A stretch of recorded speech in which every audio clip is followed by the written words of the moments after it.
Welcome, students. We are going to further continue our topic, which is watershed hydrology.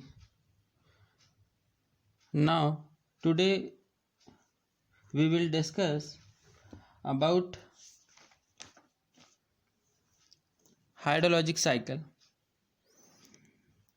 In previous lecture, we have discussed the introductory part of watershed hydrology, and now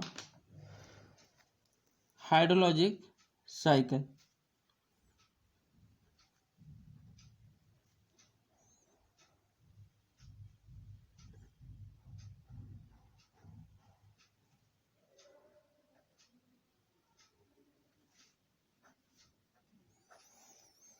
means जो water हमारे अर्थ पे जो 3 state में अकर होता है, मतलब जो rainfall होती है हमारे यहाँ इंडिया में वो 3 स्टेट में होती है।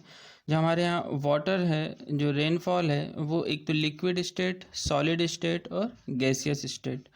तो इस जो water occur on the earth in all 3 state like liquid state, solid state and gaseous state. तो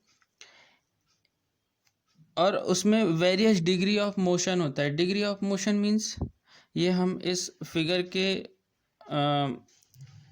थ्रू समझेंगे कि जैसे ये एटमॉस्फेयर है, ठीक है।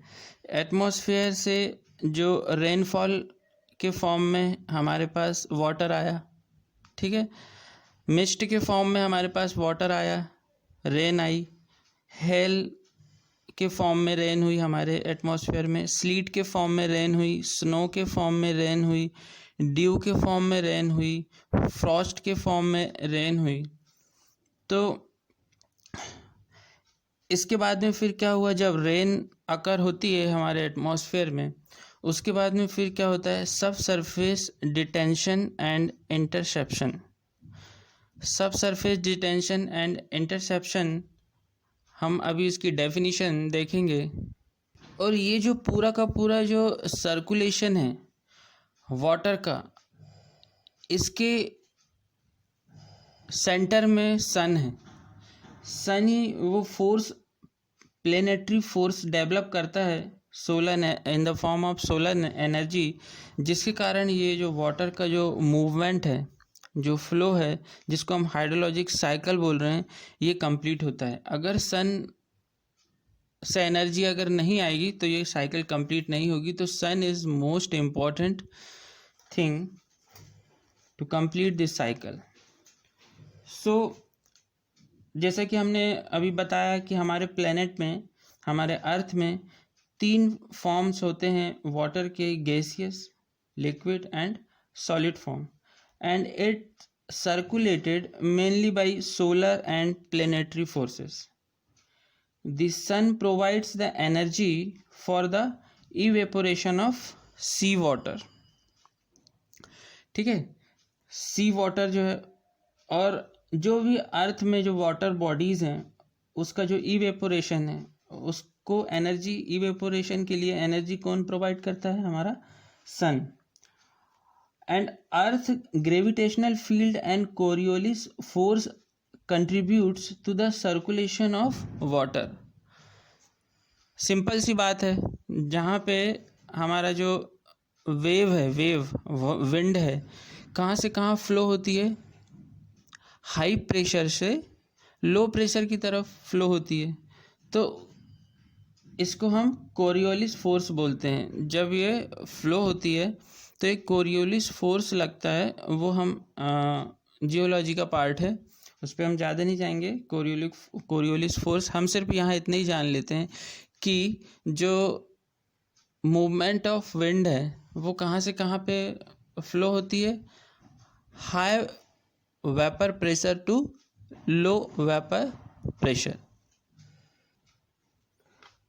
The group of numerous arcs which represent the different paths through which the water in nature circulates and it's transformed is what is known as hydrologic cycle. Different path में different forms है water का, जैसे मैंने बताया अभी। तो ये different path में फिर से अपनी साइकिल कंप्लीट करती है या एटमॉस्फेयर पे फिर से क्लाउड तैयार करते हैं। तो इसे हम क्या बोलते हैं? Hydrologic cycle. These arc penetrate into the three parts of the total earth system, namely atmosphere, hydrosphere and lithosphere। अब हम समझते हैं कि हाइड्रोस्फीयर क्या होगा। Hydrosphere is the gaseous envelope above the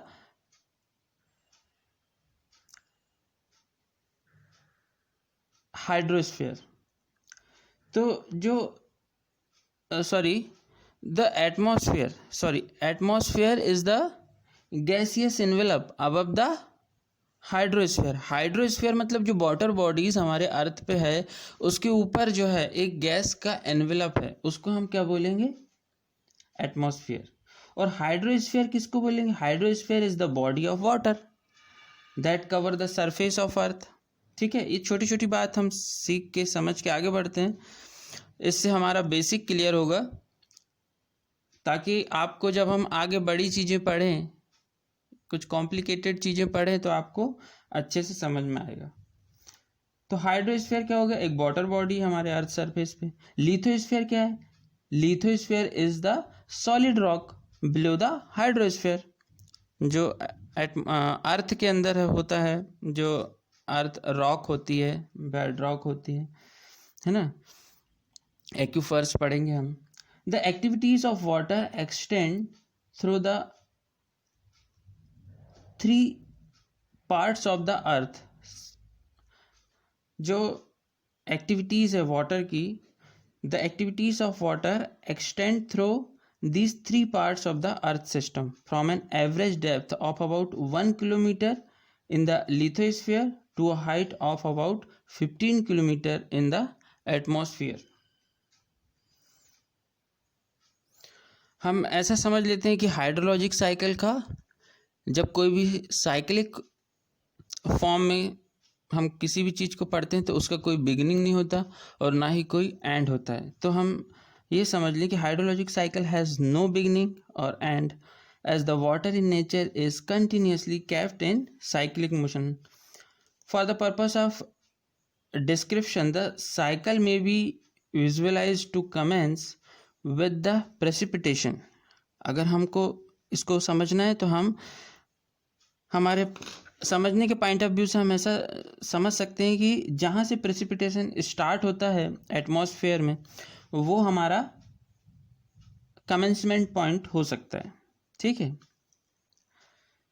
तो जैसे कि मैंने बताया कि रेन जो है वो हेल हो सकता है, स्नो हो सकता है, ड्यू हो सकता है ना।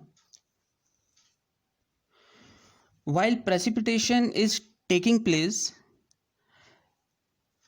a part of it may evaporate and reach back to the atmosphere। जब प्रेसिपिटेशन होता है तो देखिए सरफेस डिटेंशन और इंटरसेप्शन स्टोरेज हो गया, यहाँ पे इवेपोरेशन होता है। इसका कुछ पार्ट जो है, एक तो आइस अगर है, ये स्नो है, तो ये सब्लिमेशन के थ्रू कहाँ चला जाएगा? फिर से एटमॉस्फेयर में आ जाएगा। ये देखिए ये आ रहा है यहाँ से, फिर से एटमॉस्फेयर में आ गया। ये एटमॉस्फेयर है हमारा।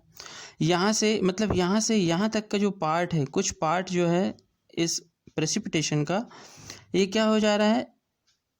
इवेपोरेशन, वो फिर से इस एटमॉस्फेयर में पहुंच जा रहा है। ठीक है, और some more precipitation is intercepted by the tree and vegetation and the rest of it only would reach the ground. इनमें से कुछ इंटरसेप्शन के थ्रू इंटरसेप्ट हो जाता है। ठीक है, कुछ वाटर सब सरफेस रन ऑफ हो जाता है कुछ वाटर का। ठीक है, कुछ इन्फिल्ट्रेशन हो जाता है, कुछ ग्राउंड वाटर में पहुंच जाता है। Ground water soil moisture storage, soil जो सॉइल में नमी बन जाती है जब वाटर रेन होती है, तो वहाँ पे भी उसके पोर्स में सॉइल क्या हो जाता है? सॉइल का स्टोरेज हो जाता है। पोर मतलब पोर स्पेस जिसको बोलते हैं हम। जो पोरोसिटी हम पढ़ेंगे, पोरोसिटी, सॉइल कितनी पोरस है, मतलब उसके इंटर ग्रेनुलर स्पेस में जो वाटर होता है वो एक तो कैपिलरी फॉर्म में स्टोर हो जाता है ना, बहुत सारे फॉर्म होते हैं वहाँ पे स्टोर हो जाता है सॉइल के, जो इंटर स्पेस होता है सॉइल, इंटर ग्रेनुलर स्पेस होता है सॉइल में, ग्राउंड वाटर स्टोरेज हो जाता है। ठीक है, अब ये ग्राउंड वाटर स्टोरेज, ये देखिए ग्राउंड वाटर जो स्टोरेज हो जाता है, जो ग्राउंड वाटर का कुछ पार्ट, जैसे यहाँ से यहाँ तक का जो पार्ट हमने शो करे हैं इस साइक्लिक फिगर में, तो ग्राउंड वाटर का जो कुछ पार्ट ये देखो ओशन की तरफ मूव कर रहा है, ये ओशन है, ओशन स्टोरेज, तो यहाँ ओशन की तरफ मूव कर जाएगा कुछ पार्ट। सॉइल मॉइस्चर स्टोरेज है, ये सॉइल से डायरेक्ट क्या होता है, ट्रांसपिरेशन होता है, इवेपोरेशन और ट्रांसपिरेशन सॉइल से होता है और वो कहाँ चला जाता है, एटमॉस्फेयर में। ये देखिए ये सॉइल मॉइस्चर स्टोरेज है, वाटर आया, रेनफॉल हुई, प्रेसिपिटेशन हुआ और उसका कुछ पार्ट, ये देखिए हमने यहाँ से यहाँ तक कुछ पार्ट जो है ये कहाँ चला गया हमारा, ट्रांसपिरेशन के थ्रू या इवेपोरेशन के थ्रू कहाँ चला गया, फिर से एटमॉस्फेयर में आ गया ये यहाँ से। ठीक है, कुछ पार्ट, इसका कुछ पार्ट जो है वो ग्राउंड वाटर स्टोरेज हो जाएगा। ठीक है, इस सॉइल मॉइस्चर का कुछ पार्ट ग्राउंड वाटर स्टोरेज हो, ग्राउंड वाटर एक्रेशन का कुछ पार्ट ग्राउंड वाटर स्टोरेज में चला जाएगा, ग्राउंड वाटर स्टोरेज से ग्राउंड वाटर फ्लो हो जाएगा, यह है ground water flow to stream. Streams होती हैं जो छोटी छोटी जो लेक होता है, जो नालियाँ होती है, जो रिवर होती हैं छोटी छोटी, तो उसको हम स्ट्रीम बोलते हैं, ground water flow to stream. ठीक है, तो ग्राउंड वाटर स्टोरेज हो गया, इस स्टोरेज से हमारा जो ग्राउंड वाटर स्ट्रीम्स में ग्राउंड वाटर जो स्टोरेज है उसका जो वाटर है वो स्ट्रीम्स में पहुंच जाएगा। ठीक है, और इसका ही कुछ पार्ट जो ग्राउंड वाटर स्टोरेज हुआ है, अंडरग्राउंड वाटर जो स्टोर हुआ है ड्यू टू रेन, इसका कुछ पार्ट कहाँ चला जाएगा, ground water flow to ocean, ये ओशन में आ गया यहाँ पे।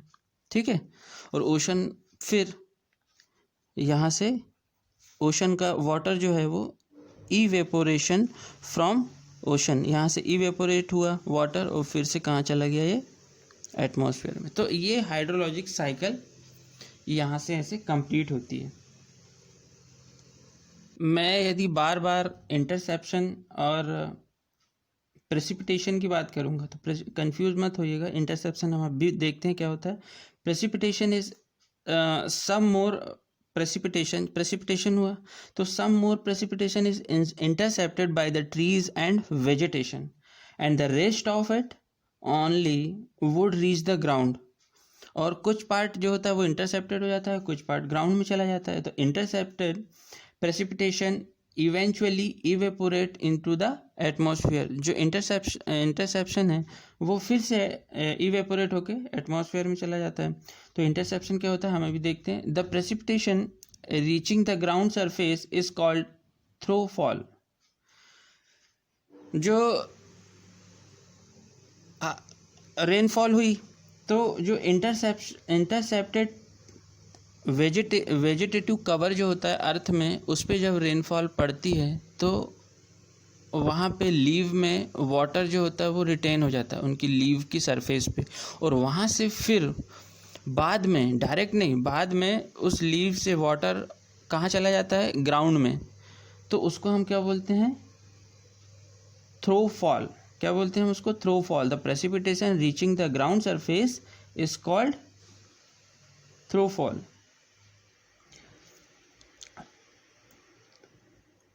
तो considerable portion of the throughfall gets infiltrated into the ground.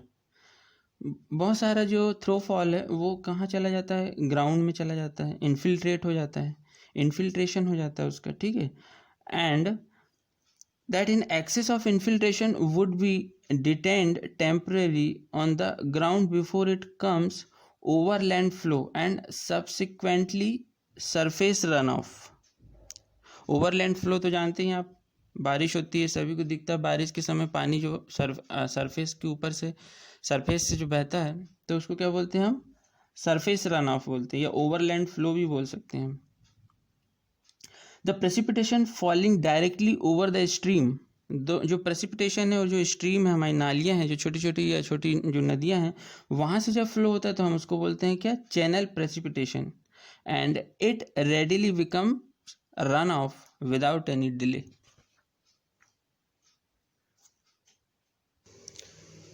इसको और समझने के लिए मैंने एक फिगर और बनाया है, जैसे ये है हमारे पास,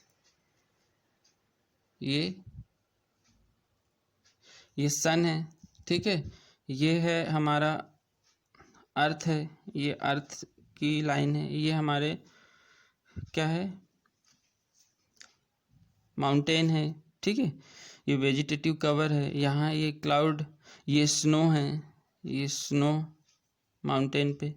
तो स्नो से जब सन रेज यहाँ पे आती है तो क्या होता है, स्नो मेल्ट होती है और यहाँ से फिर रन ऑफ स्टार्ट होता है। ये रन ऑफ है। ये रन ऑफ कहाँ जाता है, हमारे वाटर बॉडीज़ में, जिसको हम स्ट्रीम बोलते हैं, ठीक है। ये वेजिटेटिव कवर है, जब यहाँ से प्रेसिपिटेशन स्टार्ट होता है और जब वेजिटेशन पे आता है तो इसको हम क्या बोलते हैं, इंटरसेप्शन। तो इंटरसेप्शन का कुछ पार्ट कहाँ चला जाता है, ये ग्राउंड पे आने के लिए, ये इसकी जो स्टिक्स हैं, मतलब इसकी जो वो है ब्रांचेस से होता हुआ ये ग्राउंड वाटर पे या ग्राउंड पे पहुंचता है, इसको हम इंटरसेप्शन कहते हैं। और उसका कुछ पार्ट इवेपोरेट हो जाता है।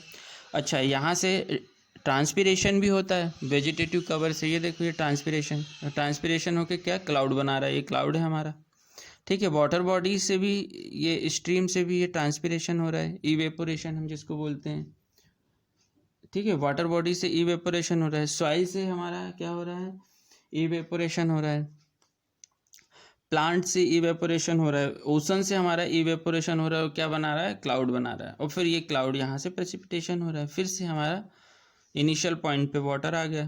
तो ये पूरा साइकिल ऐसे चलते रहता है, ठीक है। ये पर्कुलेशन होता है, downward movement of water is called precipitation.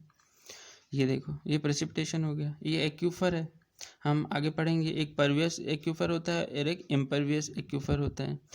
ये इम्परवियस एक्यूफर जो होता है उसमें जो रॉक होती हैं वो परवियस नहीं होती है, मतलब वाटर उनमें से पास नहीं हो पाता, और जो परवियस होती है उसमें से वाटर पास हो जाता है। तो ये देखो, ये पूरा यहाँ से यहाँ तक क्या है, ये अंडरग्राउंड वाटर स्टोर्ड है यहाँ पे। ये पर्कुलेशन से ये आ रहा है यहाँ पे वाटर, अंडरग्राउंड वाटर, ये ocean. So the precipitation falling on the water bodies like ponds and lakes may be disposed of either as surface runoff, ये जैसे ये surface runoff हो रहा है, to stream, कहाँ पे जा रहा है, ये स्ट्रीम पे आ रहा है, ठीक है।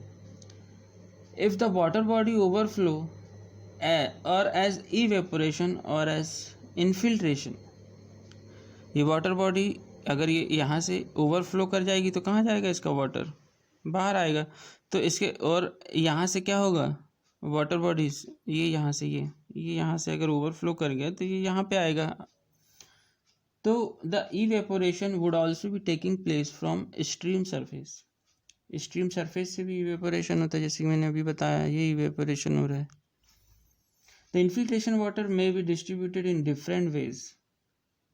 It supplies moisture to the vegetation, and after utilizing it for the substance of their life, the vegetation sends this moisture back into the atmosphere through the leaf by a process known as transpiration. ये transpiration, यहाँ से जब percolation से जब water अंदर आया, ground water को reach किया, या जो हमने देखा था क्या, सॉइल मॉइस्चर स्टोरेज जो है, तो वो जो वाटर है उसका यूज़ किसने किया, प्लांट ने।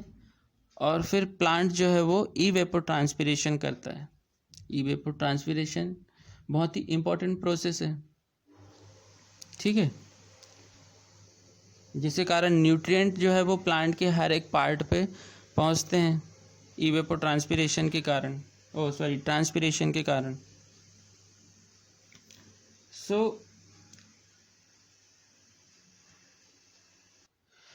सेकंड चीज़ ये है कि इसमें जो इन्फिल्ट्रेटेड जो वाटर है में परकोलेट डीप, जो इन्फिल्ट्रेटेड वाटर है वो डीप परकोलेट कर जाता है and become ground water supply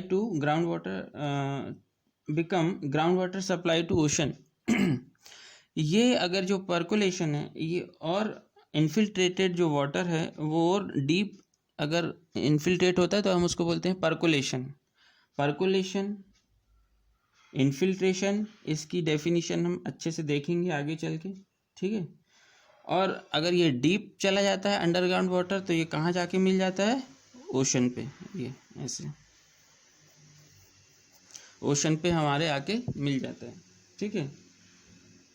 the ground water run off is sometimes referred to as the base flow or the inter flow.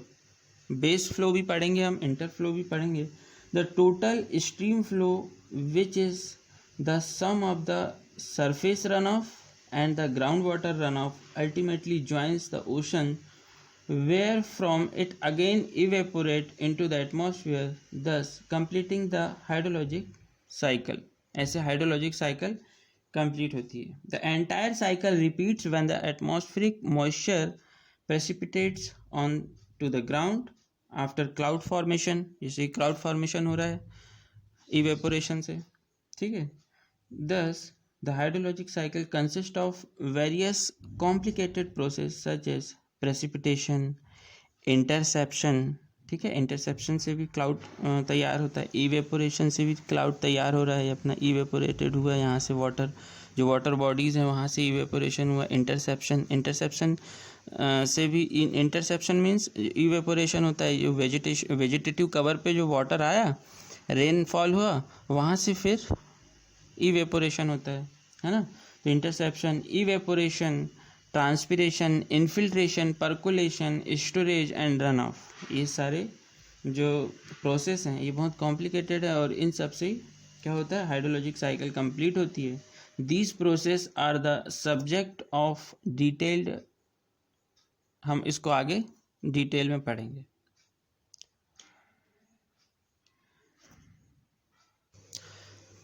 आइए अब हम देखते हैं कि एक टर्म है इंटरसेप्शन, क्या होता है।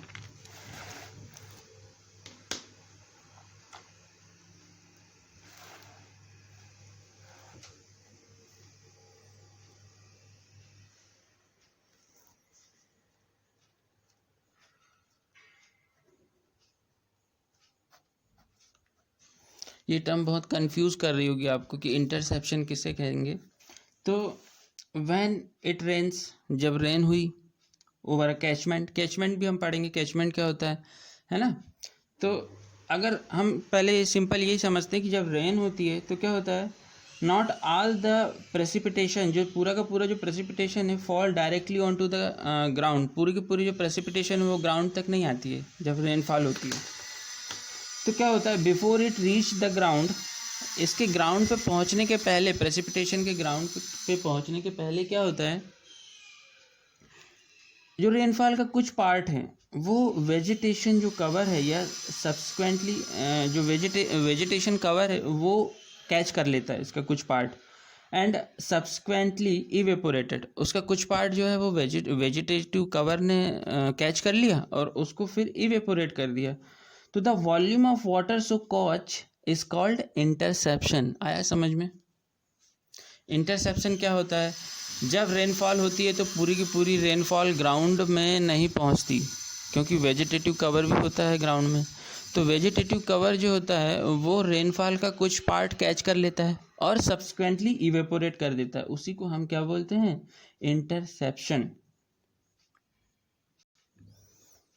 सो ये तो हो गया इंटरसेप्शन की बात, क्या होता है समझ में आ गया होगा आप लोगों को। नेक्स्ट हम बात करते हैं कि इंटरसेप्टेड जो प्रेसिपिटेशन है may follow one of the 3 possible routes. जो इंटरसेप्शन जो प्रेसिपिटेशन है वो 3 रूट को फॉलो करता है। कौन कौन सा? It may be retained by the vegetation as surface storage, जो लीव है उसकी जो सरफेस है वहाँ पे रिटेन हो जाता है कुछ पोर्शन वाटर का, ठीक है। तो it may be retained by the vegetation as surface storage and return to the atmosphere by evaporation, और उसका जो वाटर है जो रिटेन हो गया है वो फिर से एटमॉस्फेयर में चला जाता है। कैसे? By the evaporation. तो इस प्रोसेस को हम क्या बोलते हैं? Interception loss. ठीक है, तो सबसे पहले हमने क्या समझ लिए? इंटरसेप्शन लॉस क्या होता है ये समझ लिए। अब हम नेक्स्ट जो बात करते हैं, जो ड्रिप ऑफ होता है प्लांट की लीफ से और ग्राउंड जो सरफेस है उसको ज्वाइन कर लेता है जो वाटर। ठीक है, जो लीव है वहाँ पे जो वाटर एक्यूमुलेट हो गया है प्लांट की लीव पे, तो वो क्या होता है, उस लीव को छोड़ के ग्राउंड सरफेस में आ जाता है या फिर सरफेस फ्लो में ज्वाइन कर लेता है, सरफेस फ्लो का पार्ट बन जाता है वो। तो this is known as throughfall. हमने सेकंड क्या पढ़ा? थ्रो फॉल किसको कहते हैं?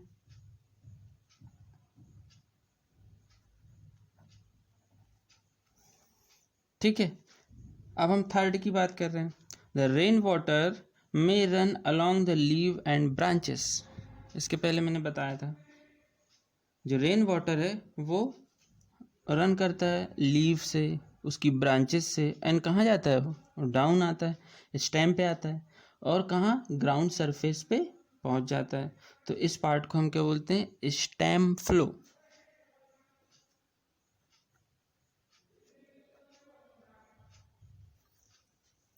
Are you got it? This 3 things I think आपको समझ में आया होगा। So thank you student.